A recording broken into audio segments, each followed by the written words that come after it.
بسم الله الرحمن الرحيم. الحمد لله رب العالمين، والصلاة والسلام على أشرف الأنبياء والمرسلين وعلى آله وصحبه أجمعين. سبحانك لا علم لنا إلا ما علمتنا إنك أنت العليم الحكيم، ولا حول ولا قوة إلا بالله العلي العظيم. رب اشرح لي صدري ويسر لي أمري واحلل عقدة من لساني يفقه قولي. رب يسر ولا تعسر وتمم بالخير يا كريم يا أرحم الراحمين. قال الله تعالى في القرآن الكريم بعد أعوذ بالله من الشيطان الرجيم: ولنبلونكم بشيء من الخوف والجوع ونقص من الأموال والأنفس والثمرات وبشر الصابرين. Surah Al-Baqarah ayat 155.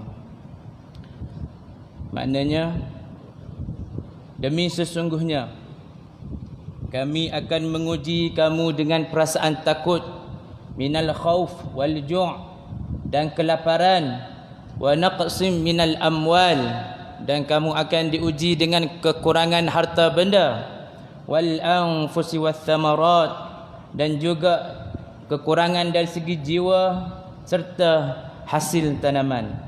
Wa basyiris sabirin dan beritahulah kabar gembira ini kepada mereka-mereka yang bersabar. Alhamdulillah. Assalamualaikum warahmatullahi wabarakatuh.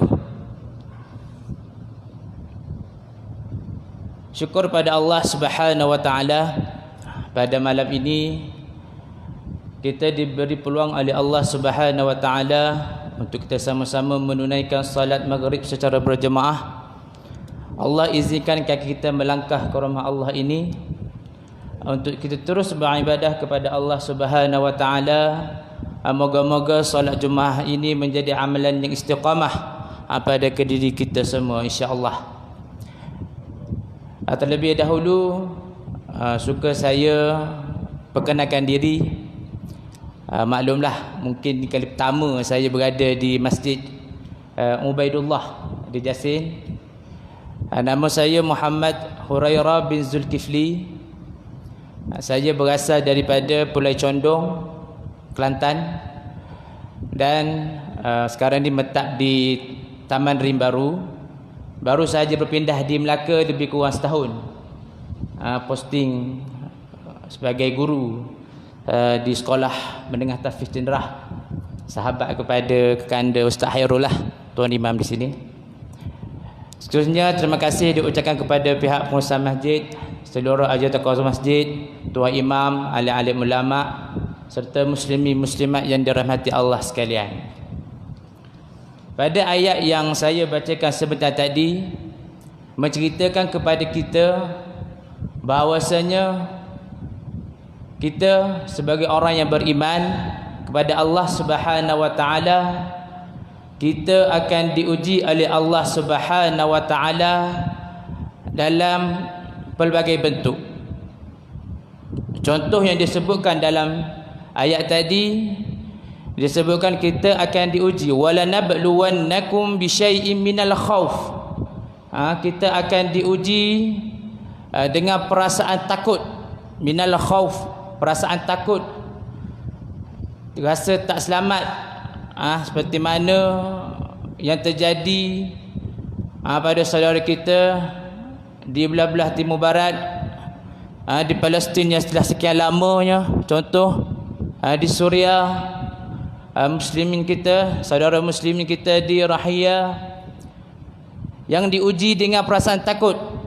Ini adalah janji Allah Subhanahu wa taala. Sesiapa yang beriman kepada Allah Subhanahu wa taala, Allah akan uji. Itu janji Allah Subhanahu wa taala. Ujian daripada Allah Subhanahu wa taala ini bukan ujian kerana dia tidak sayang kepada kita.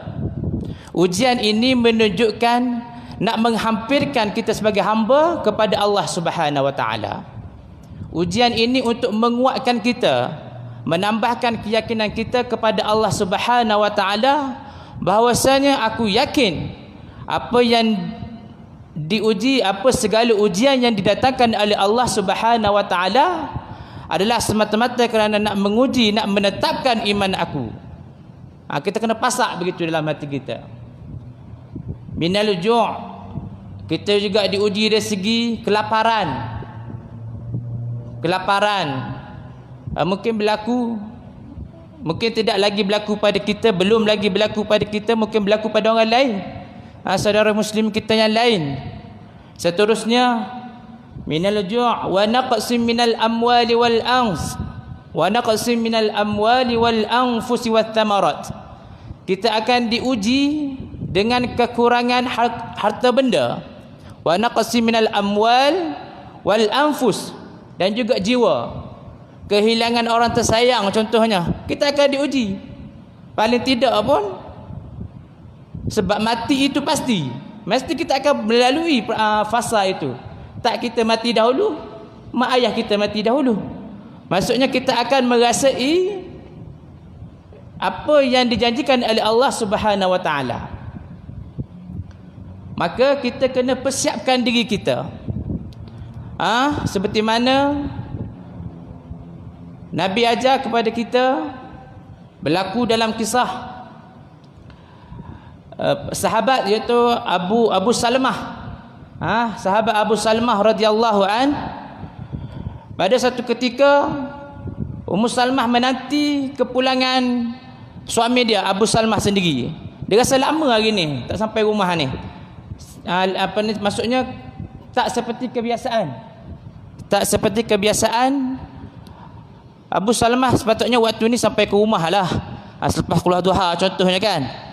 Kita balik lewat sikit, isteri kita, orang rumah menunggu lah, mana ni tak balik lagi, biasa dah balik waktu ni dah sarapan contohnya. Jadi Ummu Salamah tertunggu, menanti-nanti kepulangan suaminya Abu Salamah. Maka apabila sampai Abu Salamah ke rumahnya, lalu ditanyakan oleh isterinya Ummu Salamah, wahai suamiku, kenapa lambat sampai ke rumah hari ni? Ada singgah ngeteh mana-mana ke? Contohnya lah kan, hari cuti bolehlah ngeteh hoti canai dulu, nasi lemak dulu kan. Jumpa dengan kawan-kawan, lupa orang kat rumah kita ni dah sediakan sarapan, terlupa pula. Jadi kita beritahu, maksudnya Abu Salamah beritahu pada isteri dia, wahai isteriku, aku tadi hadirkan diri dalam majlis ilmu bersama Nabi sallallahu alaihi wasallam. Nabi ajarkan kepada kita,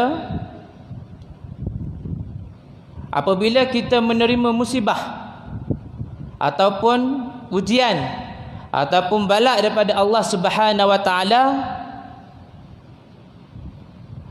Nabi ajar kepada kita, benda pertama kita kena buat ialah istirja', iaitu kita mengucap kalimah inna lillahi wa inna ilaihi raji'un.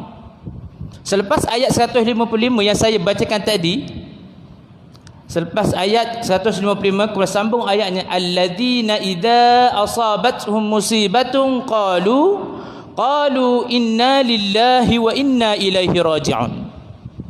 Apabila kita ditimpa musibah, ada ujian, kehilangan harta benda, berlaku panggil satu kemalangan yang dahsyat ataupun mengejut, jadi cepat-cepatlah kita pasakkan, kita ucap inna lillahi wa inna ilaihi raji'un.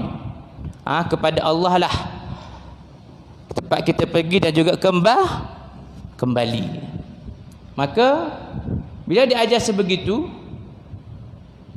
namun ada doa lagi yang Nabi anjurkan kepada kita, yang mana doa ini bolehlah sama-sama kita amalkan Untuk tambah lagi selepas kita ucap kalimah istirja' tadi, inna lillahi wa inna ilaihi raji'un, Abu Salmah mengajar kepada isterinya. Nabi ajar kepada aku tadi satu doa, Allahumma jurni fi musibati wa akhluf li khairan minha illa fa'ila dhalika bih. Allahumma arjuni fi musibati wa akhluf li khairan minha illa fa'ila dhalika bih. Ya Allah, ganjarankanlah kepada aku musibah ini dengan ganjaran yang baik. Wa akhluf li khairan minha, maknanya kita minta dengan ujian ini moga-moga Allah balas kepada kita benda yang lebih baik. Kita tak tahu benda apa Allah nak balas. Sebab kita bisa sebutkan, insya-Allah Tuhan ada hikmah Allah uji sebegini, ada hikmah Allah uji sebegini. Insya-Allah ada sesuatu Allah nak bagi kat kita ni. Di samping itu kita doa kepada Allah Subhanahu Wa Taala, ya Allah, ganjarkanlah aku dengan ujian ini dengan balasan yang baik, dengan ganjaran yang baik. Kita minta dengan Allah Subhanahu Wa Taala. Selang berapa lama wafat, meninggal Abu Salamah radhiyallahu an, kembali kepada Allah Subhanahu Wa Taala. Wafat, kemudian Ummu Salmah ni teringatlah doa tadi. Doa yang mana suaminya ajar kepada dia. Setelah mengucap kalimat istirja', kemudian berdoa, Allahumma jurni fi musibati wa akhluf li khairan minha illa fa'ila dhalika bih. Lantas dia berdoa kepada Allah Subhanahu Wa Taala setelah kematian suaminya. Pada saat itu Ummu Salmah dia tertanya, ada lagi ke yang lebih baik daripada suami aku ni? Dia nak minta ni. Yalah, suami kita meninggal kan. Biasa orang perempuan ni buat setia menang pada perempuan lah biasanya. Kan? Biasanya kebiasaan, tapi ada juga yang kahwin lepas tu kebiasaan. Suami pun ada juga yang setia, alhamdulillah. Tapi kebiasaannya yang berlaku dalam masyarakat kita, kekuatan pada perempuan itu ada pada dia jugalah. Saya segi panggil apa, kelebihan dia. Kemudian kata, ada lagi kau orang baik pada suami aku ni? Jadi tak ada orang lain dah. Suami aku ni paling baik dah kiranya. Sebab nombor satu, isteri pada dia suami dah, bukan mak ayah dia. Ada ke?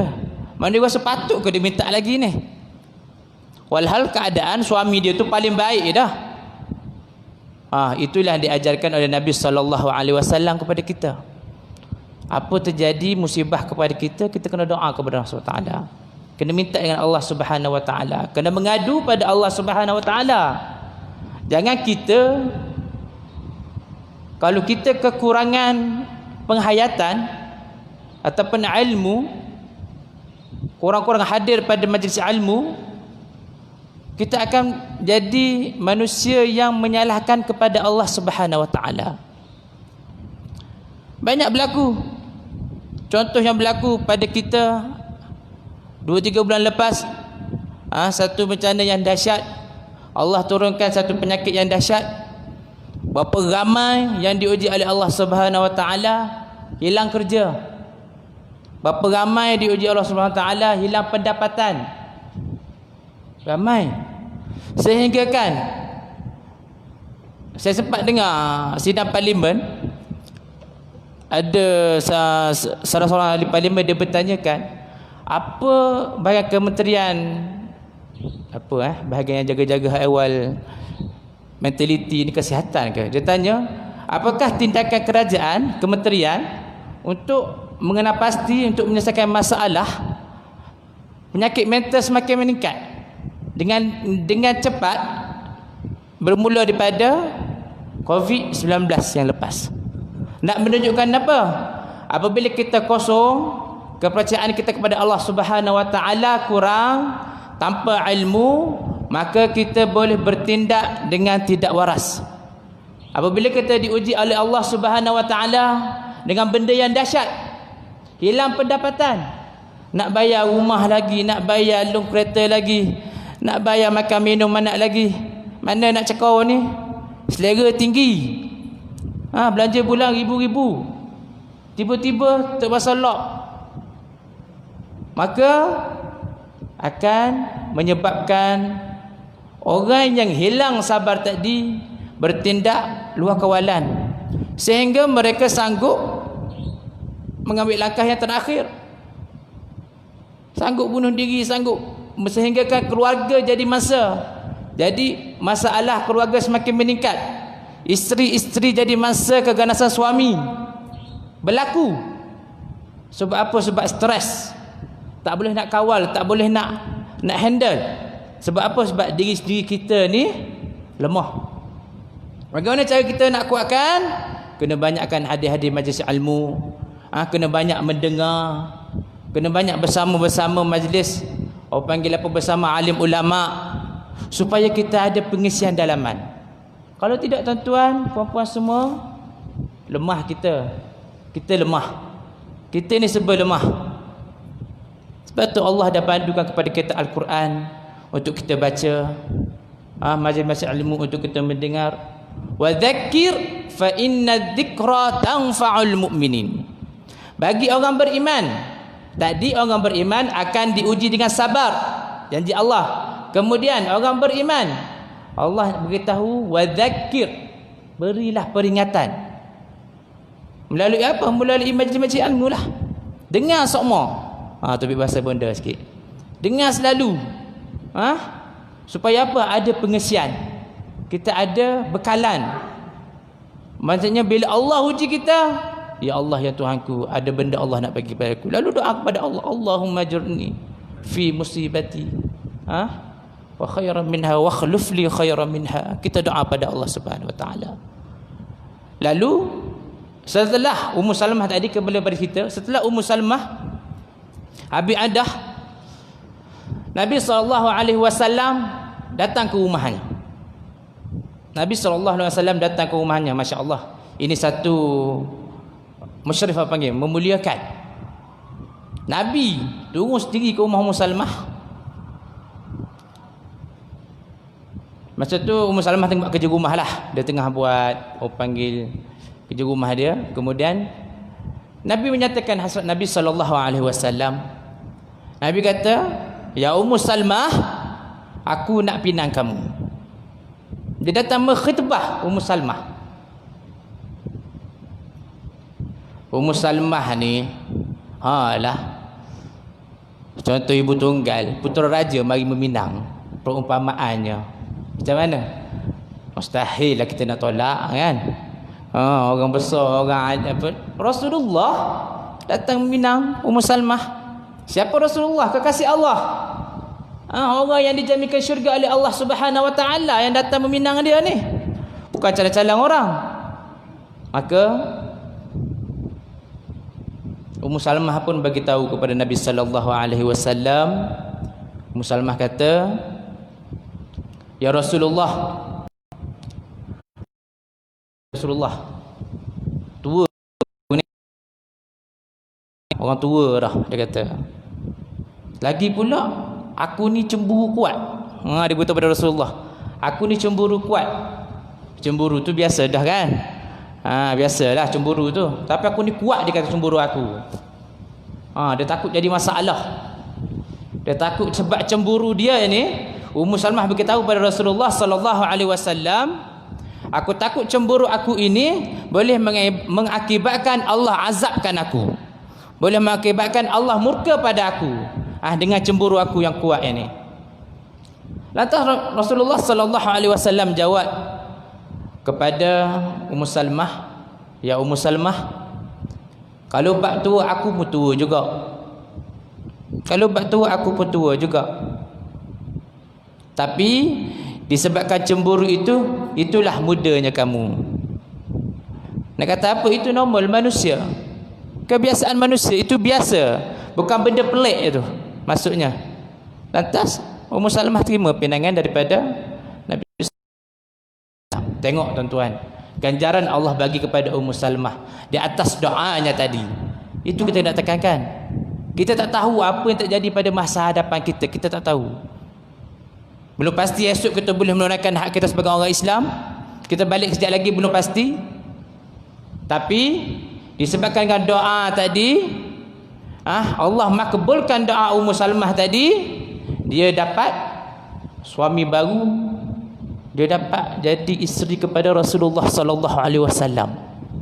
Besar tuan-tuan. Betapa bahagianya Ummu Salamah dengan ganjaran yang Allah uji kepada dia dengan kematian suami. Begitu juga orang lain, kita manusia begitu juga. Bila kita diuji dengan kematian pun sama juga.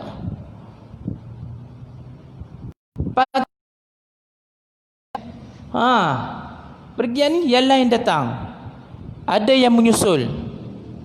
Maksudnya bukan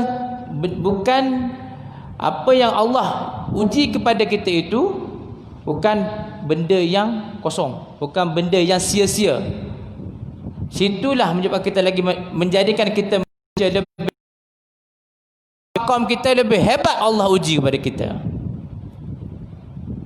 Ujian ini bukan Allah uji pada orang yang jauh dengan Allah Subhanahu Wa Taala. Orang dekat dengan Allah Subhanahu Wa Taala pun Allah uji. Contoh satu pondok di Kelantan, almarhum pondok Pasir Tumbuh, sakit lama, Allah uji dia. Kafarah dia maka isu satu juga diuji. Maksudnya hawa nafsu kita ini juga diuji. Walaupun dengan benda baik, benda jahat sama telah lah. Belaga angin aku kata sebut. Ngam sangatlah dengan nafsu ni, benda jahat ni. Tapi walaupun dengan benda baik, Allah uji juga. Suatu pengalaman saya bertugas di masjid di Bandar Bukit Mahkota di Bangi dulu sebelum ni. Kita biasa ada catat organisasi, kita letak nombor telefon. Tujuannya nak memudahkan pengurusan. Betul tak? Bukan untuk scammer menipu ni. Sekarang jadi macam tu pula. Viral. Masjid saya cepat kena. Sini ada kena sini. Dia ambil nombor telefon tu, scammer, dia menyamar. Dia ambil nombor kita, contoh nombor imam, dia ambil nombor imam, dia menyamar, dia jadi seolah dia tu AJK masjid tu juga. Dia buat ayat nak ada masalah, anak sakit nak transfer, saya transfer tak dapat, duit tak cukup, limit tak cukup apa semua, minta transfer, nanti saya transfer semula esok. Jadi yang dapat mesej hari tu AJK bahagian pengisian, Ustaz Zubair kawan saya tu, dia terima mesej daripada Ustaz Hasbullah kawan saya tu nama, tapi nombor lain. Pelik member ni. Asal kawan ni guna nombor lain ni. Dia cakap dia ada masalah duit, nak pinjam duit segera, nanti settle saya bayangkan semula gini. Nasib baiklah member tu tanya dulu. Tanya kawan lain, Ustaz ni Hasbullah ni tukar nombor lain ke? Kan? Dia tanya dulu, sebab dia tanya dulu. Kalau orang baik sebenarnya kita kenal, transfer je lah. Berapa pun. Kan, sebab kita dah kenal rapat kat tepi, selalu nampak hari kita percayakan dia, kita bagi je lah. Tapi dah sebab dia terlintas nak tanya, sebab umban pun agak banyak, beribu-ribu juga dia minta gitu. Minta tengok cek-cek, dia bagi nombor akaun, dia minta, kita minta berapa nombor akaun lah. Semua kita cek-cek, tak ada pun nama pemilik nombor akaun itu. Kata ada pemilik, nama lain, bukan nama dia sebenar, bukan nama Ustaz Hasbullah tu tadi. Jadi ada hamba Allah Subhanahu Wa Taala ni, dia telefon kepada saya. Padahal saya ni orang muda lagi. Orang muda lagi saya padahalnya. Tapi tak apalah. Dia telefon. Dia nak minta nasihat. Kata, nasihat apa ni? Saya pun bimbang lah, kita ni orang mentah lagi. Banyak lagi. Orang lain lebih, orang panggil, berpengalaman. Saya ni baru bertatih. Dia kata, baru nak start lah. Bukan ustaz sangat pun, baru nak start. Kemudian, dia telefon, Ustaz, minta maaf Ustaz, saya nak mengadu saya sangat. Saya tahu benda ni baik Ustaz, benda ni baik. Saya dah suspend dah. Kenapa ni? Pakcik ni kan, Tuan Haji, kenapa Tuan Haji? Tapi salah ke Ustaz kalau saya rasa benda baik itu jadi masalah kepada saya? Tak apa tadi, cerita. Saya tak jelas, saya tak boleh nak menghukum lagi lah kan. Saya tak boleh nak bagi keputusan. Cuba cerita ke saya, cuba cerita. Dia pun cerita, dia kata, Ustaz, saya ada ramai adik-beradik Ustaz. Dan saya bukanlah yang berjaya dalam adik saya, dia kata. Dia bukanlah yang berjaya sangat berbanding yang lain. Tapi itu tak ada masalah Ustaz. Itu saya tahu, itu saya. Maksudnya tidak ada masalah. Tapi Ustaz, alhamdulillah saya dapat jaga mak saya. Mak dia sakit lama mungkin. Dia dapat jaga mak. Dia kata, alhamdulillah saya dapat jaga mak saya. Dapat jaga mak. Okey, dia suami, maksudnya dia isteri dia lah kena jaga mak dia kan.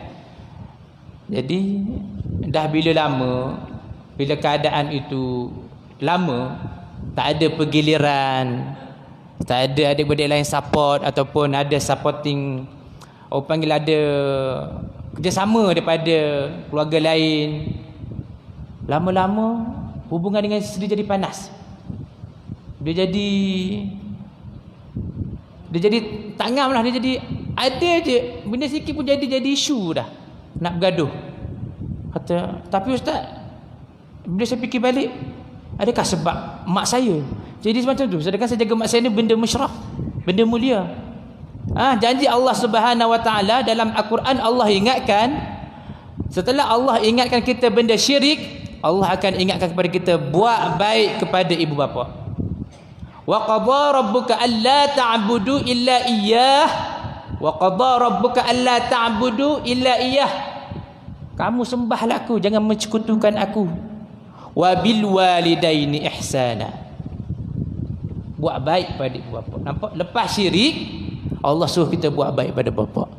Bukan Allah nyatakan pasal solat, bukan pasal puasa, pasal zakat, tapi pasal buat baik pada ibu bapa. Nak menunjukkan apa? Pentingnya, besarnya pahala kita dapat jaga ibu bapa kita. Dia kata jadi panas. Adik-beradik lain pun tak bagi kerjasama kan. Saya pun Allah, kita tak ada pengalaman.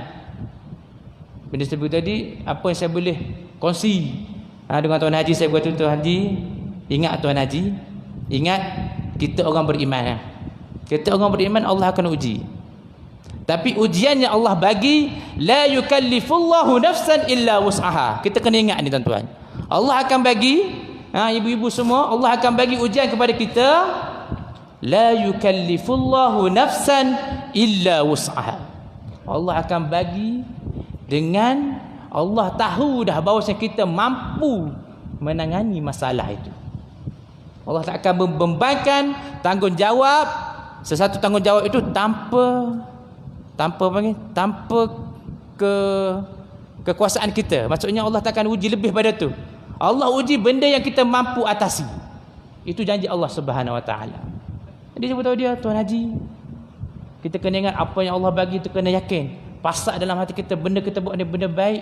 Walaupun nafsu kita ni ialah peraturan seharian biasa, keluar keluarga, keluar bersama, jadi terbatal. Banyak program terbatal lah. Isteri dia pun mungkin ada program sendiri, kan? Tuan Haji dia pun mungkin ada program sendiri. Jadi banyak terhalang. Sebabkan ambil komitmen, dia lebih jaga kepada mak dia. Tapi itu benda baik, tapi dia rasa bersalah. Dia rasa benda baik dah kiranya, tapi dia rasa bersalah. Dia kata pasal dia buat benda baik, tapi dia rasa benda tu dia tak baik. Sebab apa? Mendatangkan mudarat atau bukan mudarat, mendatangkan sedikit permasalahan dalam keluarga dia. Kata Tuan Haji pertama kita kena sabar, kemudian minta dengan Allah Subhanahu Wa Taala. Kita kena yakin, yakin apa yang Allah uji kepada kita ini mungkin penyebab kepada kita untuk mendapat Jannatul Firdaus. Kita tak tahu. Kita tak tahu mana amalan yang diterima oleh Allah Subhanahu Wa Taala yang mana mengakibatkan kita mendapat syurga Allah Subhanahu Wa Taala. Kita pasti solat kita 5 waktu. Oh, aku solat 5 waktu dah, aku yakin dah boleh masuk syurga. Pasti kita. Pasti kita dengan keluar zakat. Pasti kita dengan puasa. Belum. Sedangkan kita masuk syurga Allah Subhanahu Wa Taala dengan rahmat Allah Subhanahu Wa Taala. Dengan kasih belah Allah Subhanahu Wa Taala kepada kita, kita masuk syurga Allah Subhanahu Wa Taala. Kita tak tahu mana amalan yang dapat membuktikan kita boleh masuk syurga Allah Subhanahu Wa Taala. Tapi kita kena teruskan. Selagi mana dia berlawan dengan hawa nafsu kita, kita kena sabar. Minta dengan Allah Subhanahu Wa Taala, ya Allah, Engkau uji aku ini, ya Allah. Aku yakin Engkau akan bagi benda yang lebih baik kepada aku, ya Allah. Itu pasti. Kita doa dengan Allah Subhanahu Wa Taala. Allah sentiasa mendengar, menanti doa daripada hamba-Nya. Jadi saya tutup dengan Tuan Haji tadi, kata kena ingat, kita buat baik dengan ibu bapa ini satu perkara musyraf, satu perkara mulia. Saya cerita sikitlah, beritahu untuk panggil, bagi semangatlah kat dia. Kata kita buat ni, kita seolah kita seolah kita berkhidmat pada raja. Cuba buat sebaik yang mungkin pada mak ayah kita. Ceritalah kat dia, kongsi pengalaman, kata bila kita jaga mak kan, orang tua mungkin berlaku fasa perubahan perwatakan kan. Dia jadi a'malu sabiyun, dia jadi keseakan kebudakan. Kita tak boleh nak buat macam kadang mak kita mungkin mudah terasa dengan kita. Oh, tak boleh gurau, lepas dia menangis. Jangan tuan-tuan. Kita kena ikut, kena buat dia bahagia seperti mana dia membahagiakan kita masa kita kecil dulu. Jadi dalam Al-Quran Allahu la abqa 4 kali ayat berkaitan dengan syirik, kemudian berbuat baik kepada Allah Subhanahu Wa Taala. Salah satunya yang anda baca tadi dalam surah Isra. Jadi banyak orang panggil bentuk ujian yang diuji Allah Subhanahu Wa Taala. Itu dari segi bentuk bencana, penyakit tadi kan. Ini dari segi bentuk perasaan. Benda baik dah. Benda baik dah, tapi Allah datangkan hawa nafsu kita ni lawan. Oi, benda baik yang buat ni sia-sia ni, penat kamu tak boleh pergi mana. Tak boleh nak buat program kamu sendiri. Kena menghadap benda sama. Boring kamu ni hadap benda sama ni. Tapi kita sebagai orang mukmin, kita kena yakin dengan janji Allah Subhanahu Wa Taala. Innallaha la yukhliful mi'ad. Tak ada, janji Allah itu benar. Bukan janji manusia, janji Allah ni. Janji manusia dalam dua lagi. Dapat kita buat, alhamdulillah. Tak dapat kita buat, kenalah, kan? Dapat kita buat, alhamdulillah. Tak dapat kita buat, kita kena berbetulkan cerita kenapa tak dapat buat. Mungkin kekangan daripada kita sendiri ataupun keadaan sekeliling. Tapi janji Allah kita pasti dapat. Hal jazaul ihsan illa al ihsan. Apakah kamu buat benda baik, semestinya benda baik yang Allah akan balas kepada kita. Seterusnya, setelah dia mengucap kalimah alladzina idza asabatuhum musibatun qalu inna lillahi wa inna ilaihi raji'un, ayat seterusnya ulaika ala wala nabluwannakum bisyai'in minal khawfi wal ju'i wa naqsin minal amwali wal anfusi wat thamarat wa basyyiris sabirin الذين إذا أصابتهم مصيبة قالوا إنا لله وإنا إليه راجعون أولئك عليهم صلوات من ربهم ورحمة وأولئك هم المهتدون. Setelah kita diuji oleh Allah Subhanahu Wa Taala, setelah kita melafazkan kalimah istirja' kepada Allah Subhanahu Wa Taala, setelah kita berdoa kepada Allah Subhanahu Wa Taala, kemudian apa janji Allah Subhanahu Wa Taala? Ulaika alaihim salawatum min rabbihim wa rahmah. Ulaika alaihim, mereka ini akan diberikan diselawat ataupun didoa min rabbihim wa rahmah, oleh Tuhan mereka dan juga rahmah Allah bagi. Masuk salawat sini maksudnya Allah pelihara kita, Allah jaga kita. Dapat lagi bonus. Setelah kita ucap tu janji Allah SWT, Allah dah beritahu dah. Setelah kamu diuji oleh Allah Subhanahu Wa Taala, adabnya kita setelah kita mengalami mendapat bencana ataupun musibah, kita ucap kalimat istirja', kemudian Allah beritahu kepada kita, mereka-mereka yang diuji oleh Allah Subhanahu Wa Taala ini akan dipelihara oleh Allah Subhanahu Wa Taala dan juga diberikan rahmah oleh Allah Subhanahu Wa Taala. Kemudian wa ulaika humul muhtadun.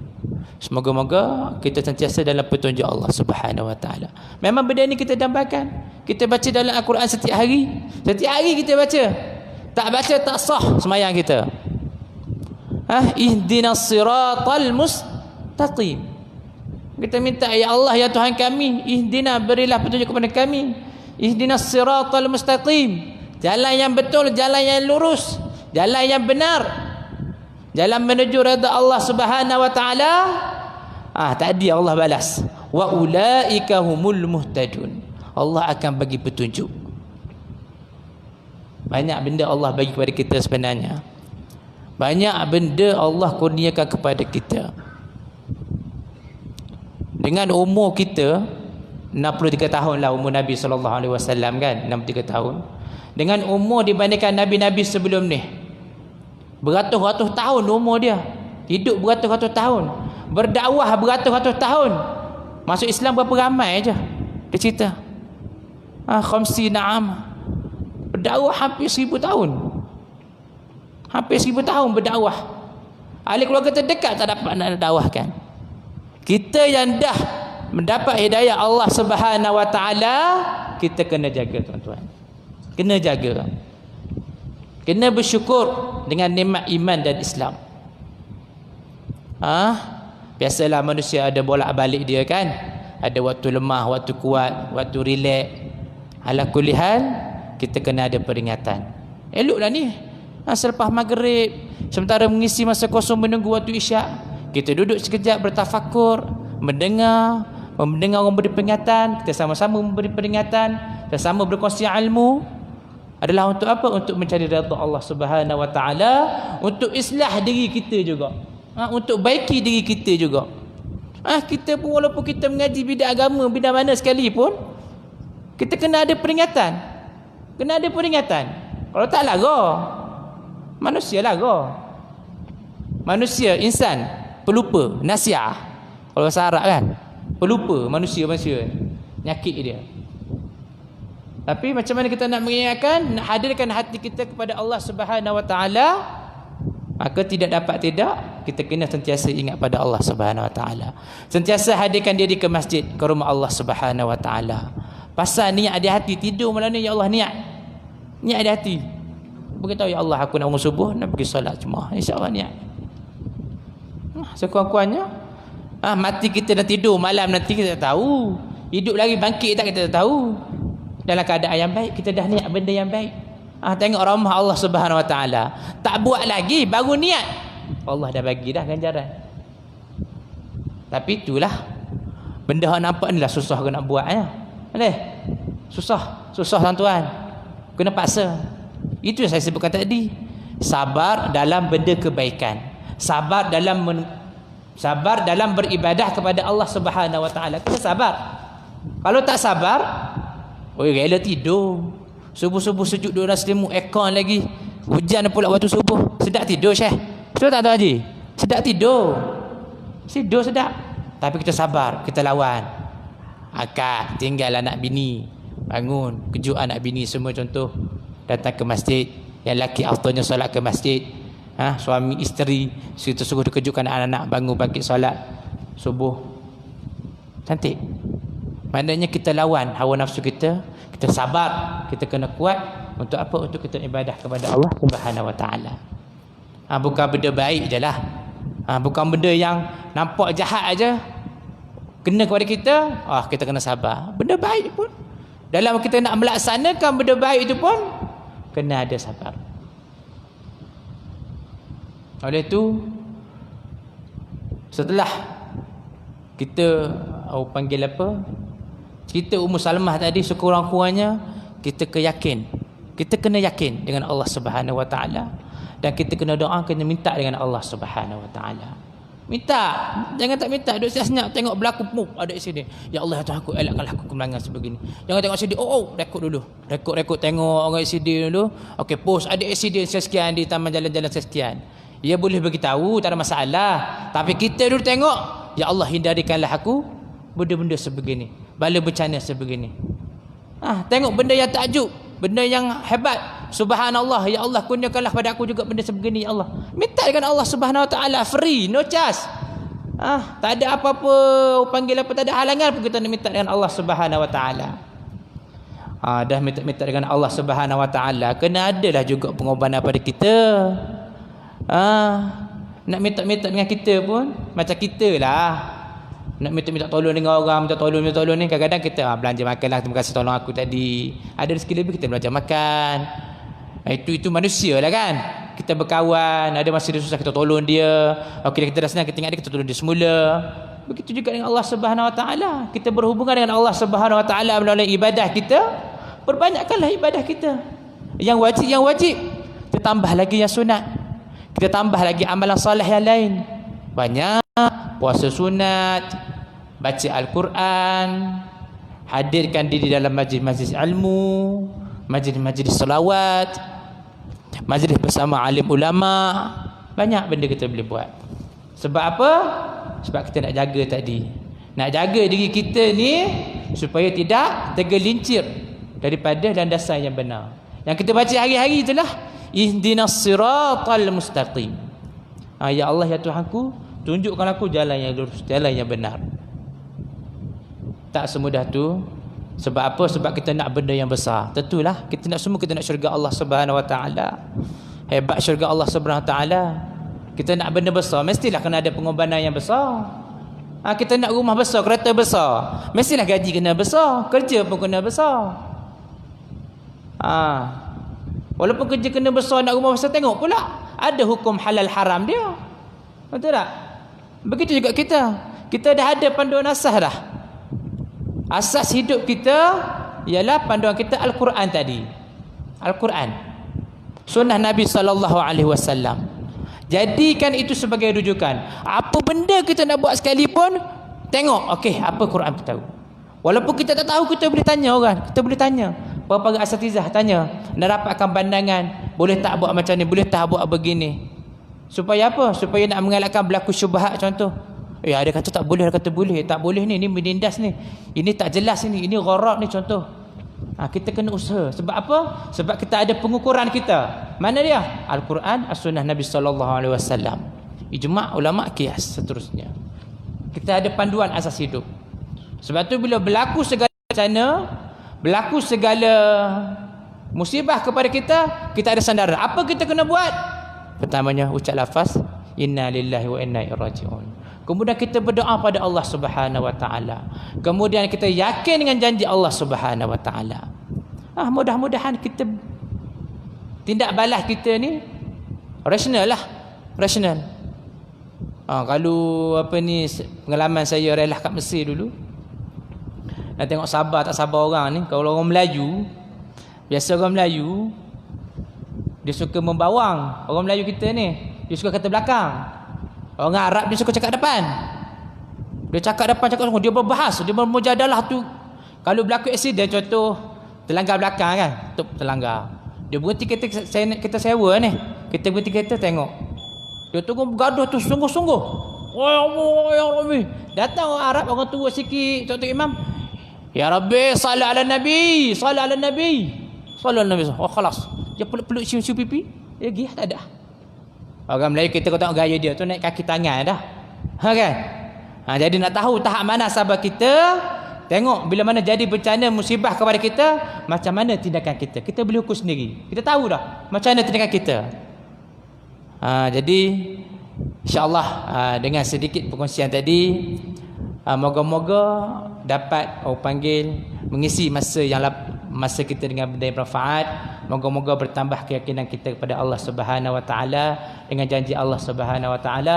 Moga-moga kita semua diridai oleh Allah Subhanahu Wa Taala, insya-Allah. Ma asabaka min hasanatin famin Allah, wa ma asabaka min sayyi'atin famin nafsik. Mana yang baik itu daripada Allah Subhanahu Wa Taala, mana yang kurang itu kesilapan daripada diri saya, minta maaf dan ampun jika ada terkesal bahasa dan seumpamanya. Bismillahirrahmanirrahim.